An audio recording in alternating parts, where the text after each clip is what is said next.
Hello friends, welcome to my channel அச்சூஸ் vlog. இன்றைக்கி என்ன பார்க்க போகிறோன்னு பார்த்தீங்கன்னா கேரமல் பாயசம் தாங்க. அது என்ன கேரமல் பாயசம்? கேரமல் வச்சு புட்டிங் பண்ணலாம், கேக் பண்ணலாம். ஆனால் இப்போ நம்ம வந்து கேரமல் வச்சு நம்ம வந்து இப்போ பாயசம் பண்ண போகிறோம். அது எப்படி செய்யலான்னு பார்க்கலாமா? அதுக்கு 2 ஸ்பூன் ஜவ்வரிசி எடுத்து ஊற வச்சுட்டு நான் இப்போ வேக வச்சுக்கிறேன். அடுத்தது நம்ம இப்போ கேரமலைஸ் பண்ண போகிறோம். அதுக்காக ஒரு பாத்திரத்தில் வந்து ஒரு அரை டம்ளர் தண்ணி ஊற்றிட்டு 2 ஸ்பூன் சர்க்கரை போட்டு இப்போ நம்ம கேரமலைஸ் பண்ண போகிறோம். இது லோ ஃப்ளேமில் வச்சு நம்ம கேரமலைஸ் பண்ணணும்.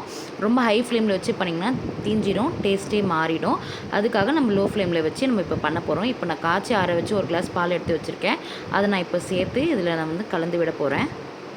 இப்போ இதில் நம்ம வேக வச்ச ஜவ்வரிசியை நம்ம ஆட் பண்ணிவிட்டு இதை நல்லா கலந்து விட்டுடலாம். ஒரு 2 கொதிக்கட்டும். இப்போ இந்த மாதிரி கன்சிஸ்டன்சிக்கு வந்ததுக்கப்புறமா தனியாக ஒரு கடாயில் வந்து ஒரு 2 ஸ்பூன் நெய் விட்டு முந்திரி திராட்சையை வறுத்துட்டு இப்போ இந்த பாயசத்தில் ஆட் பண்ணிக்கோங்க. ஏலக்காய் தட்டி போட்டு சர்வ் பண்ணி பாருங்கள். பாயசம் பிடிக்காதவங்க கூட கண்டிப்பாக இதை சாப்பிடுவாங்க. கண்டிப்பாக ட்ரை பண்ணி பாருங்கள். உங்களோட ஃபீட்பேக்கை கமெண்ட்டில் சொல்லுங்கள். இதை ட்ரை பண்ணி பார்த்துட்டு. தேங்க்யூ, பாய்.